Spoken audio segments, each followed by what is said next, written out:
Subscribe करें अपने channel IGNOU learning centre को और बेल आइकन को दबाएं लेटेस्ट इग्नू रिलेटेड इन्फॉर्मेशन और स्टडी मटेरियल सबसे पहले पाने के लिए। Hello friends, welcome to your channel IGNOU learning centre. आज के इस वीडियो में मैं आपके लिए लेकर आया हूँ FST 1 विज्ञान एवं प्रौद्योगिकी में आधार पाठ्यक्रम के असाइनमेंट के क्वेश्चन और उनके आंसर को। जैसा कि आपको पता है कि जून 2020 सेशन के लिए असाइनमेंट सबमिट करने की अंतिम तारीख 31 मार्च है, जो कि बढ़ाई भी जा सकती है। तो उसके लिए आप लोगों ने असाइनमेंट बनाना शुरू कर दिया होगा या करने वाले होंगे। बट इस समय असाइनमेंट के उत्तर ढूंढने के लिए, आंसर के लिए काफ़ी मेहनत मशक्क़त करनी पड़ती है और उन्हें बुक में ढूंढना काफ़ी मुश्किल होता है। और अगर हम उसे कहीं से परचेज़ करते हैं तो उसकी कीमत भी काफ़ी महंगी होती है, जो कि लगभग 50 से लेकर 100 रुपये में बिकती है मार्केट में। तो बहुत से लोगों को इनको परचेज़ करना मुश्किल हो जाता है। मैं भी इस प्रॉब्लम से गुजर चुका हूँ, इसलिए मैं आपके लिए लेकर आया हूँ FST 01 के क्वेश्चंस के, असाइनमेंट के क्वेश्चंस के सारे आंसर। तो इस वीडियो में बने रहिए, आपको इसमें सारे आंसर आपको मिलेंगे और कैसे आपको इनकी PDF मिलेगी ये भी मैं आपको बताऊंगा। तो ये FST 1 के क्वेश्चन के आंसर हैं, जो कि BA, BCom और BSc तीनों के लिए होते हैं। इस वीडियो की हेल्प से आप अपने असाइनमेंट ज़रूर पूरा कर पाएंगे। तो चलिए वीडियो में आगे बढ़ते हैं। जैसा कि आपको पता है कि इस बार जो FST 1 के क्वेश्चन हैं वो इस प्रकार हैं, जो तीनों में सेम ही हैं। ये जो हैं इस बार के जून 2020 और दिसंबर के लिए FST 1 के क्वेश्चंस हैं, जो कि 100 मार्क्स की असाइनमेंट होती है। इसमें आपको बनाना होता है। इसमें टोटल 10 क्वेश्चंस हैं और ये जो क्वेश्चन है ये कांस्य युग की वैज्ञानिक और तकनीकी उपलब्धियों का वर्णन कीजिए। दूसरा क्वेश्चन है मध्ययुगीन भारत में हुई तकनीकी नवीनताओं तथा आविष्कारों पर एक लेख लिखिए। तीसरा है स्पष्ट तथा नामांकित चित्रों की सहायता से पृथ्वी के घूर्णन अक्ष के लंब पर झुकाव के कारण मौसम के बदलने की प्रक्रिया को दर्शाइए। और चौथा क्वेश्चन है पृथ्वी पर जीवन की उत्पत्ति के विभिन्न सिद्धांतों और परीक्षणों के बारे में बताइए। और पांचवा क्वेश्चन है उपयुक्त उदाहरणों की सहायता से पर्यावरण पर प्रौद्योगिकी के प्रभावों की व्याख्या कीजिए। छठा क्वेश्चन है सूर्य के प्रकाश, मृदा तथा जल कृषि के मूलभूत साधन हैं, इस तथ्य को विस्तार से समझाइए। सातवां क्वेश्चन मानव शरीर कीटाणुओं के खिलाफ किस प्रकार लड़ाई करता है, इसके बारे में आपको लिखना है। और आठवां क्वेश्चन है वर्तमान समय में जनसंचार के लोकप्रिय आधुनिक माध्यमों की सूची बनाइए तथा उनका ब्यौरा दीजिए। नवां क्वेश्चन है कृत्रिम बुद्धि तथा रोबोट विज्ञान पर एक लेख तैयार कीजिए। और 10वां और अंतिम क्वेश्चन है वैज्ञानिक विकास पर समाज का किस प्रकार प्रभाव पड़ता है, इसे उदाहरण देते हुए समझाइए। ये टोटल 10 क्वेश्चन हैं और सारे क्वेश्चन 10-10 मार्क्स के हैं, जिसमें आपको इनके आंसर अच्छे से लिखने हैं ताकि आपको असाइनमेंट में ज़्यादा से ज़्यादा मार्क्स ला सके, जो कि आपके फाइनल ग्रेड कार्ड में 30% इसकी वेटेज होती है। चलिए इनके आंसर को देखते हैं कि कैसे बनाना है और आपको मिलेगी कहाँ पे। वीडियो में बने रहिए। तो दोस्तों ये रहे आंसर की PDF। इसमें पहला क्वेश्चन है कांस्य युग में वैज्ञानिक और तकनीकी उपलब्धियों पर चर्चा करें। तो इसका आंसर यहाँ पे दिया हुआ है, आप इसका आंसर देख सकते हैं और इसका स्क्रीनशॉट भी ले सकते हैं।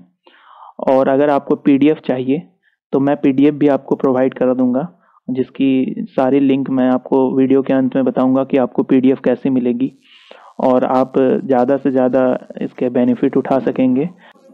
जैसा कि आपको पता है कि ये PDF जो हैं और जो मार्केट में जो असाइनमेंट मिलती है उसकी जो रेट होती है काफ़ी महंगी होती है, जिसके वजह से सारे स्टूडेंट को उनको कर पाना काफ़ी मुश्किल हो जाता है। तो मेरी आपसे रिक्वेस्ट रहेगी कि आप एक दूसरे को सहयोग करें, एक दूसरे को डिस्ट्रीब्यूट कर दें ताकि लोग ज़्यादा से ज़्यादा इसका लाभ उठा पाएँ।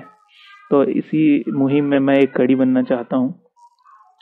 तो इसका आंसर देखते हैं। शहरों के उदय के साथ प्रमुख तकनीकी प्रगति धातुओं की खोज और उपयोग, विशेष रूप से तांबे और मिश्र धातु कांस्य थी। इसके साथ ही समाजों के बीच व्यापार पनपा और परिवहन के बेहतर रूपों को जन्म दिया। एक शहर के संचालन में शामिल सेवाओं की एक विस्तृत श्रृंखला ने एक गुणात्मक परिवर्तन को जन्म दिया, जो सचेत विज्ञान की शुरुआत का प्रतीक है। यह संभव था क्योंकि विकास के इस प्रारंभिक चरण के लिए आवश्यक था कि तकनीक के व्यवसायी और केवल मानसिक कार्य करने वाले पुजारियों ने मिलकर समस्याओं को हल किया। संख्याओं या समानों की रिकॉर्डिंग, उनके उपायों को मानवीकृत करना, गिनना और गणना करना, कैलेंडर बनाना आदि कांस्य युग की मात्रात्मक विज्ञान का आधार बनते हैं। अब हम इन सभी विशेषताओं का संक्षेप में अध्ययन करेंगे। धातुओं का उपयोग मानव चमकदार सोने और तांबे द्वारा आकर्षित किया गया था, जो कि प्रकृति में मुफ्त पाए जाते हैं और मूल रूप से गहने के रूप में इनका उपयोग किया जाता है। धातु के टुकड़े हार और पाषाण युग के अन्य आभूषण में पाए जाते हैं। हालांकि विभिन्न आकारों में पीटा गया तांबा नग, औजारों और हथियारों के रूप में अधिक व्यवहारिक उपयोग के नहीं थे, क्योंकि वे बहुत अधिक नरम थे। मिट्टी के बर्तनों को बनाने के लिए जरूरी आग के भट्टों के विकास के साथ तांबा के धातु के उत्पादन करने के लिए आसानी से कम किए जा सकने वाले तांबा का उपयोग किया जाता था। बाद में तांबा और टिन के एक मिश्र धातु की खोज की गई। यह तांबे के तुलना में कठिन और मजबूत था। इसे उपकरण और हथियार में डाला जा सकता था। पिघला हुआ तांबा और टिन मिश्रण को जहाजों या मोल्ड्स में डालकर कास्टिंग किया जाता था। जब मिश्रण को ठंडा होने दिया गया तो उसने बर्तन का आकार ले लिया। इस प्रकार बनाए गए कुछ उपकरण पत्थर के औजारों और हथियारों से बहुत बेहतर पाए गए और उत्पादन करने में आसान थे। इस नई धातु के उपयोग का मतलब कई तकनीकों में क्रांति करना था, जैसे कि बढ़ईगिरी, चिनाई, उपकरण बनाना, बर्तन, गैसें इत्यादि। यहाँ इसके आगे दिया गया है कि कांस्य युग की वैज्ञानिक और तकनीकी उपलब्धियां क्या क्या है, इसके बारे में यहाँ लिखा हुआ है। और धातुओं का उपयोग क्या क्या किए जाते थे ये दिया हुआ है, और परिवहन में उसका क्या उपयोग था ये भी दिया गया है। तो इस तरह से ये पहला का क्वेश्चन यहाँ समाप्त होता है। दूसरा क्वेश्चन है, मध्यकालीन भारत में तकनीकी नवीनताओं और आविष्कारों पर एक लेख लिखें। तो इसका आंसर देख लेते हैं। इसका आंसर होगा, मध्यकालीन भारत में प्रौद्योगिकी के क्षेत्र में महत्वपूर्ण सुधार और परिवर्तन देखा गया। हालांकि ये परिवर्तन बड़े पैमाने पर विदेशों से आउटरीच का नतीजा था। कुछ तकनीकी नवीनताएं भी भारत में उत्पन्न हुए थे। भारत से प्रसार से पता चलता है कि स्वभाव और तकनीकी उपकरणों के उपयोग की नकल, लागू और विस्तार की क्षमता है। सामान्य तौर पर ऐसा लगता है कि तकनीकी परिवर्तन के खिलाफ कोई अवरोध नहीं है। गियरिंग एक क्षैतिज आंदोलन को ऊर्ध्वाधर आंदोलन में बदलने और इसके विपरीत और गति को बढ़ाने या कम करने के लिए उपकरण प्रदान करता है। गियर का एक रूप प्राचीन भारत में उत्पन्न समांतर कृषि का है। मध्यकालीन काल में जंगली कद्दू गियर में समांतर भूमि गियर का उपयोग किया गया था। यह मिल्ड शुगर के लिए पेड़ रोलर्स के साथ भी लागू किया गया था। अधिकार कोण ड्रम गियर फारसी पहिया सैकिया के साथ पहुंचा। अरब दुनिया से प्राप्त एक बेहतर पानी उठाने वाला उपकरण। भारत में सबसे पहले ही पानी उठाने वाले उपकरणों जैसे घिरनी जैसे मरिजुआना श्रृंखला थी। अर्घाटा के क्रम में ड्रम गियर के आवेदन, इसे पर्शियन पहिया के रूप में जाना जाता था, में परिवर्तित मवेशी शक्ति के रूप में माध्यम से लगातार प्रवाह में पानी को गहरे स्तर से बढ़ने की अनुमति दी। गियर व्हील और शाफ्ट लकड़ी के बने होते थे।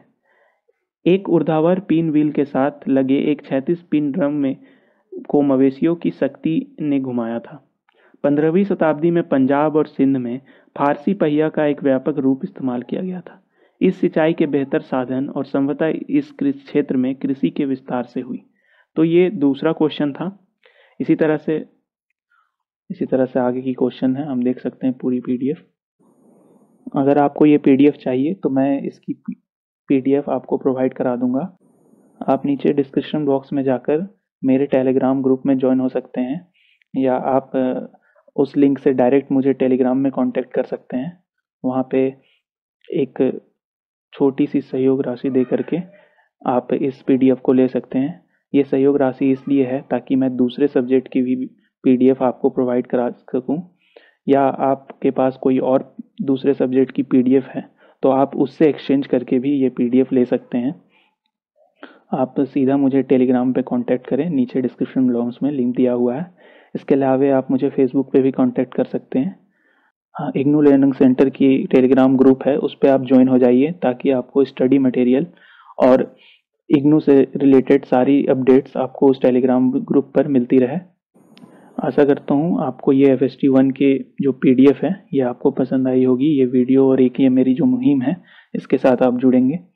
दूसरे सब्जेक्ट के PDF और स्टडी मटेरियल पाने के लिए चैनल को ज़रूर सब्सक्राइब कर लें।